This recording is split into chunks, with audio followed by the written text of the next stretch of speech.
dear students.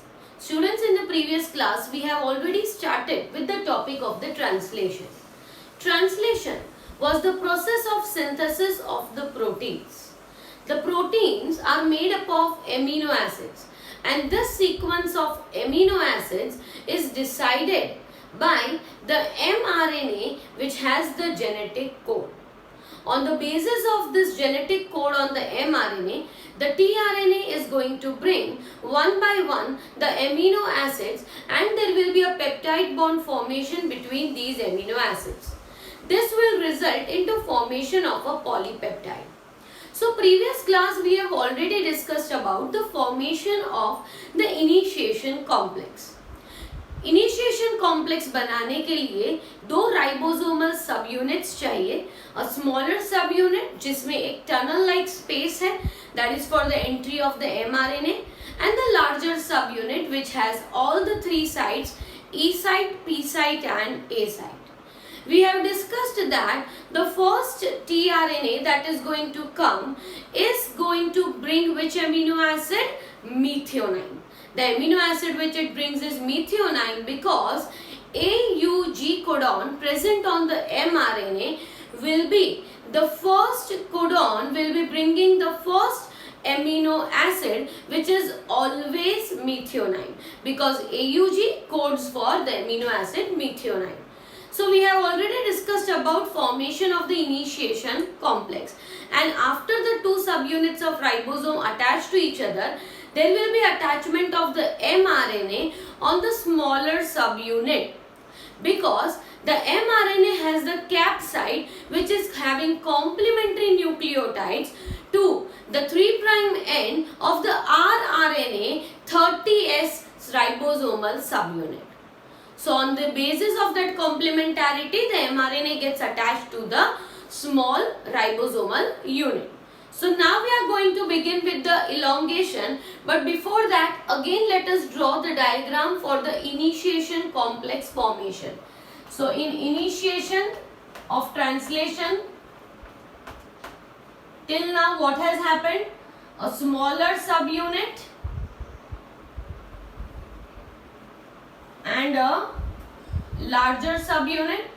Here are the three sites, E site, P site and A site. The A site was known as amino acyl site, right?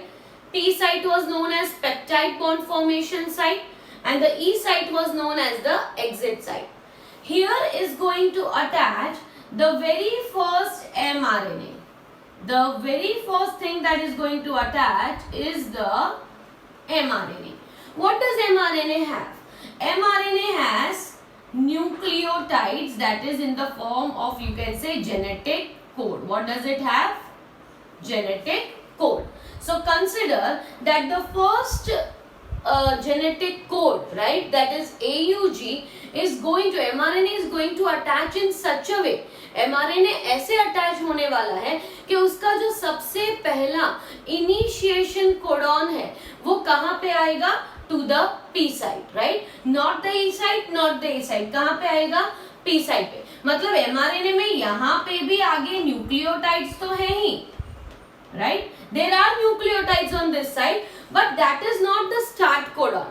AUG जो होगा, that is going to lie only at the P site. So consider that here there is AUG. So this is the first codon. After the first codon there will be second codon. तो यहाँ पे मान लेते हैं second codon UUU. फिर यहाँ पे आ जाएगा third codon. Are you getting it? In this way, from 5' to 3', from 5' end to 3' end, there will be mRNA that is going to extend. तो पहला जो कोडॉन है, that is going to lie at the P site compulsorily, right? उसके आगे जो भी nucleotides हैं, they are either the nucleotides of the capping site or they are the nucleotides which do not initiate the process of translation. So AUG is going to lie at the P site. Now, the first tRNA that is going to come is going to bring which amino acid? Methionine. So here there is a tRNA coming which has the anticodon, because AUG is the codon. So which tRNA is going to come? The one with the UAC. Which is going to come?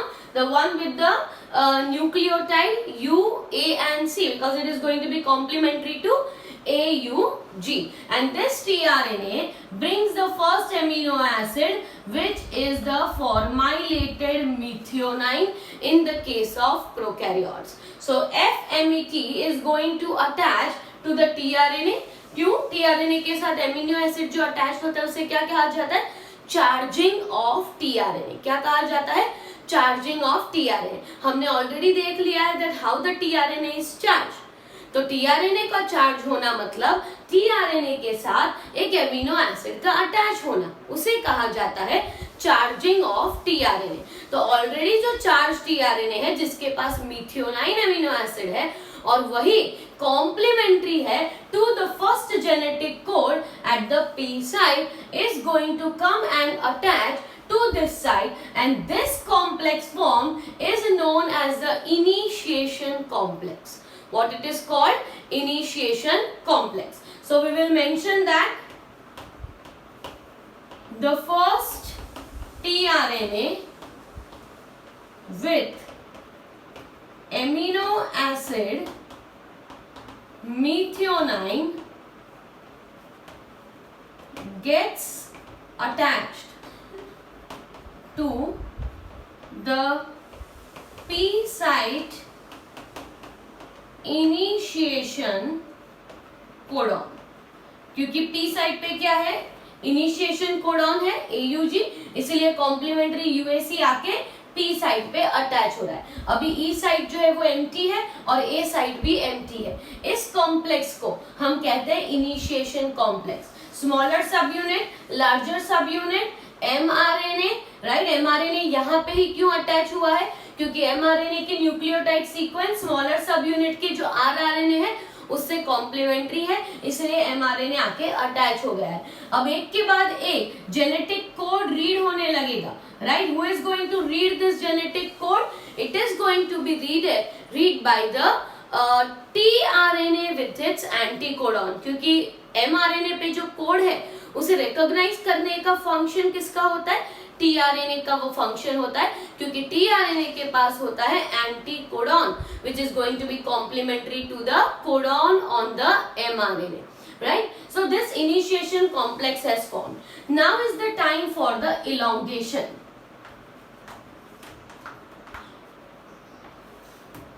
Elongation का मतलब ये है कि जब initiation complex बन चुका है, अब आगे क्या करना होगा? तो आगे नेक्स्ट एमिनो एसिड जो है उसका अटैच होने का टाइम हो गया है. अब वो कौन सा एमिनो एसिड अटैच होगा? तो वो एमिनो एसिड अटैच होगा जिसके पास जो tRNA अटैच होगा, that will be complementary to the amino acyl site genetic code, right. तो अभी मैं थोड़ा डायग्राम बनाती हूँ तो आपको थोड़ा और समझ में आएगा.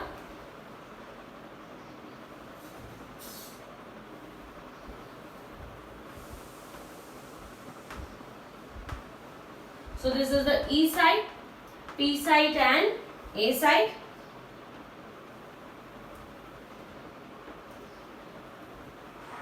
Here is the mRNA, right? ये mRNA है. mRNA पे ऑलरेडी हमने यहाँ पे बना दिया है. यहाँ पे पहला कोडॉन, यहाँ पे दूसरा codon. Remember here there is no space, ठीक है. 3 न्यूक्लियोटाइड के बाद कोई स्पेस नहीं होती एक्चुअली. ये सिर्फ हम डायग्राम को समझने के लिए यहाँ पे बना रहे हैं, so that you can understand it properly. Otherwise genetic code is continuous, इनमें कोई कॉमा या कोई स्पेस या कोई रॉन्ग न्यूक्लियोटाइड बीच में ऐसा कुछ होता नहीं है. तो पहला तो हमें पता ही है क्या था? AUG, उसके कॉम्प्लीमेंट्री UAC लेके कौन आया है? This has been brought by the tRNA which is attached to the first amino acid. अब हम लिख देते हैं AA1, ठीक है. पहले हमने मिथियोनाइन लिखा था, पर अब हम लिख देते हैं कि पहला एमिनो एसिड अटैच हो गया, इसलिए AA1, ठीक है. Now what is going to happen? A new tRNA is going to come and attach at the A site. a new tRNA, तो यहाँ पे है U U U, राइट, हमने यहाँ पे लिखा है कि नेक्स्ट U U U है, तो यहाँ पे अटैच होने वाला है the next tRNA with its anticodon which is going to be A, right? So this tRNA has came with amino acid 2. Where has it came? It has came to the A site with the amino acid 2. तो अब क्या हुआ है, जो नया tRNA है वो A site पे आया है, तो अब इसके आगे भी क्या होगा, इसके आगे भी 1 2 3, राइट, दूसरा जेनेटिक कोड तो होगा ही, ठीक है, तो दूसरा जेनेटिक कोड वापस मान लीजिए है AUG की जगह पे C है, AUC है तीसरा कोडॉन, राइट, वैसे ही आगे जितने भी कोडॉन्स होंगे वो प्रेजेंट होंगे। सो फर्स्ट tRNA और सेकेंड tRNA दोनों पे एमिनो एसिड्स हैं, ठीक है, तो पहला जो tRNA है उसका कार्बोक्सिलिक ग्रुप और दूसरा जो tRNA है उस पे जो एमिनो एसिड है उसका अमीनो ग्रुप, इन दोनों के बीच में बनता है peptide bond. What happens, there is formation of the peptide bond. So elongation में सबसे पहले हम क्या लिखेंगे, that the next tRNA with its amino acid and anticodon complementary to the codon on mRNA attaches at A site. It is going to attach at which site? A site पे आके ये attach हो जाता है। Attach होने पर peptide bond formation होता है between the carboxylic group of the amino acid with the first tRNA with the amino group of the amino acid of the second tRNA, right, जो A site पे है। So यहाँ पे हम आगे mention करते हैं peptide bond formation takes place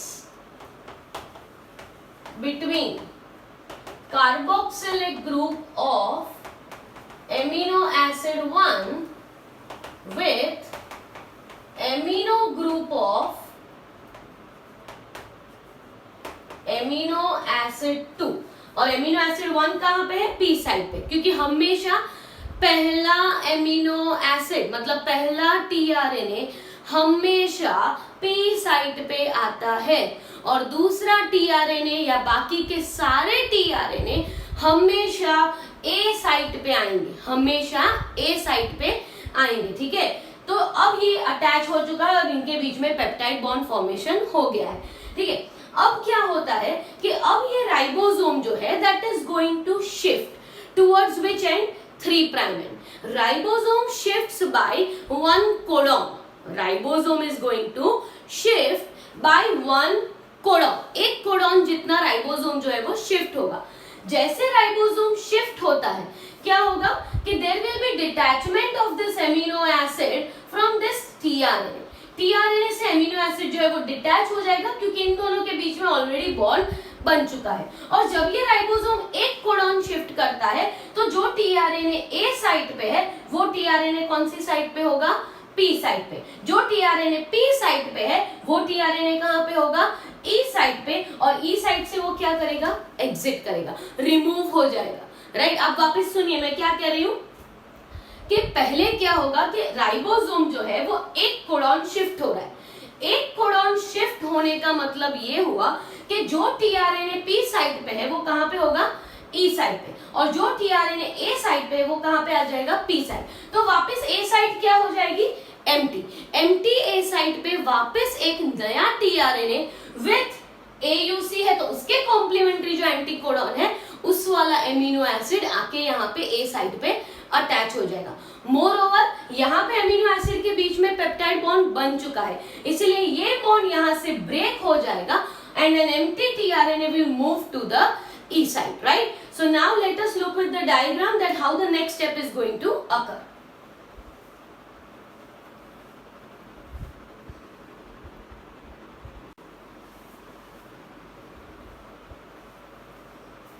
So now in the elongation, as I said that the ribosome is going to shift by allocation of one codon. So remembering this will be the smaller subunit, a larger subunit. We are talking about the step of elongation, okay. So these are the three sites, E site, P site and A site, okay. This will be the mRNA.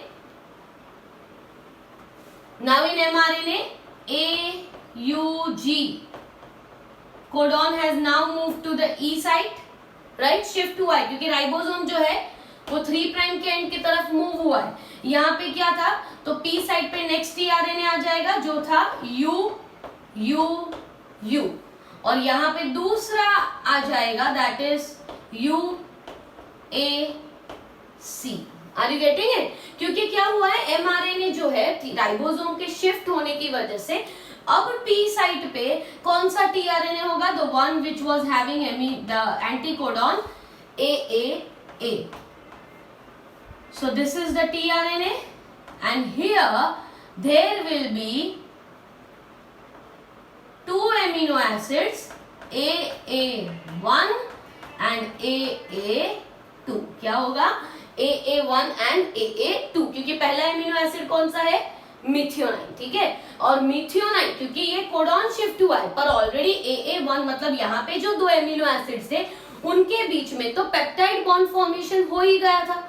अब peptide bond formation हो गया है तो ये amino acid दूसरे amino acid को छोड़ने नहीं वाला, right, even if the ribosome shifts. तो यहाँ पे आ जाएगा empty tRNA. Here what will be there will be UAC और ये है empty tRNA and this empty tRNA is chargeless क्योंकि इसका जो अमीनो एसिड है ये तो पी साइड पे आ चुका है, राइट, पी साइड पे अटैच हो चुका है. तो ये टीआरएनए क्या करेगा, it will now exit the ribosomal subunit and here is the place for the new tRNA to come. So here comes the new tRNA which is having the sequence AUG, right. So this tRNA comes with its third amino acid AA3, right. मतलब अब तीसरा amino acid हमेशा नया tRNA जो है वो कहां पे आता है, ए साइट पे.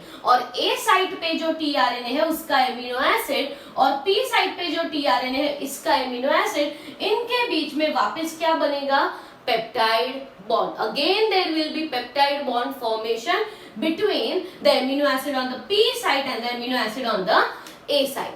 So this step of shifting of the ribosome is called translocation. So the ribosome shifts by a distance of 1 codon. Shifts by a distance of 1 codon. This process is known as translocation, which requires a factor called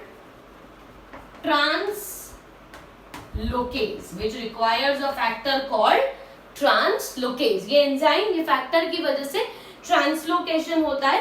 translocation is simply shifting of the ribosome by a distance of 1 codon. इसे translocation बोला जाता है. अब क्या होगा कि now we continue, if we elongation को अगर हम कंटिन्यू समझे तो smaller subunit, larger subunit, mRNA, ठीक है. EPA. This is going to continue.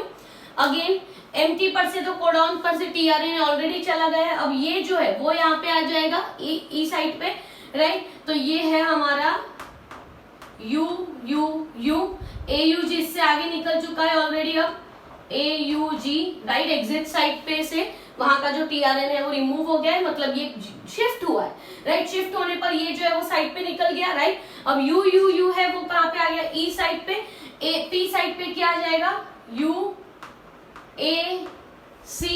and there will be the next codon at the A side, and this next codon can be anything like ACC,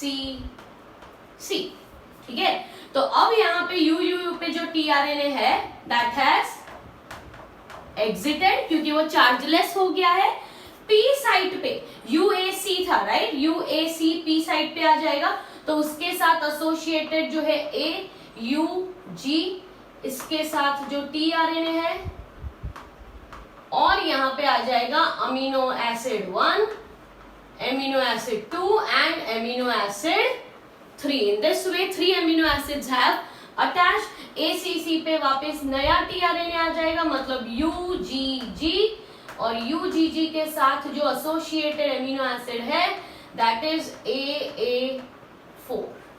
Are you getting it? Again a peptide bond formation between AA3 and AA4 is going to occur. So this ribosome is going to continue this elongation step till what? Till it gets the codon that is the termination codon or the stop codons. Stop codons कौन से थे? तो UAG, UGA ये stop codons थे। तो यहाँ पे UAG for example आ गया है, ठीक है, UAG। तो ये क्या है, UAG does not code for any amino acid, कोई भी अमीनो एसिड के कोडिंग के लिए रिस्पॉन्सिबल नहीं है। तो कोई नया tRNA अब ये साइट पे नहीं आने वाला, कोई भी tRNA अब ये साइट पे नहीं आने वाला, और नहीं आएगा तो ऑब्वियसली क्या हो जाएगा, ये चेन यहाँ पे स्टॉप हो जाएगी एट वन पॉइंट, और ये जो नई पॉलीपेप्टाइड बनी है that is going to exit out through a groove present in the larger subunit, क्योंकि लार्जर सब यूनिट में एक छोटी सी ग्रूव थी जिसमें से पॉलीपेप्टाइड जो है वो एग्जिट करेगा। तो polypeptide will exit out of that fine groove that is present in the ribosomal subunit, and that is how the process of translation is going to end, right? So now this addition of amino acid by tRNA continues till it gets a stop codon on mRNA, right? Till it gets a stop codon on the mRNA, and once the stop codon is recognized, no new amino acids are added. Once the stop codon on mRNA is recognized, no new amino acid is added, because what is there? There is a termination codon due to termination codon, क्योंकि termination codon मतलब terminate कर देना, terminate कर देना मतलब क्या होगा, the overall process will stop। मतलब यहाँ पे P साइड पे एक लंबी चेन बन चुकी है, A साइड पे कोई नया अमीनो एसिड नहीं आने वाला, और E साइड ऑलरेडी एम्प्टी है, तो यहाँ पे प्रोसेस स्टॉप हो जाएगी। And with the help of release factor, with the help of a release factor, P site पे जो tRNA है that is going to exit out, right? So this polypeptide chain newly formed polypeptide exits through a groove on larger subunit of ribosome. So through a groove the newly formed polypeptide will end, right? वापिस मैं कह रही हूँ ये shifting कब तक चलेगा, जब तक tRNA एक एंडिंग कोडाउन, टर्मिनेशन कोडाउन से एक्सपोज नहीं होता। वंस ये टर्मिनेशन कोडाउन आ गया, अब कोई नया टीआरएनए अपना एमिनो एसिड लेके वहां पे नहीं आने वाला, और वहां पे नहीं आएगा मतलब पॉलीपेप्टाइड फॉर्मेशन स्टॉप हो जाएगा और ट्रांसलेशन प्रोसेस टर्मिनेट हो जाएगा, right? So that is how the whole process of translation is going to continue. In the next lecture we will talk about how there will be the regulation of the gene expression and what are the different types of genes.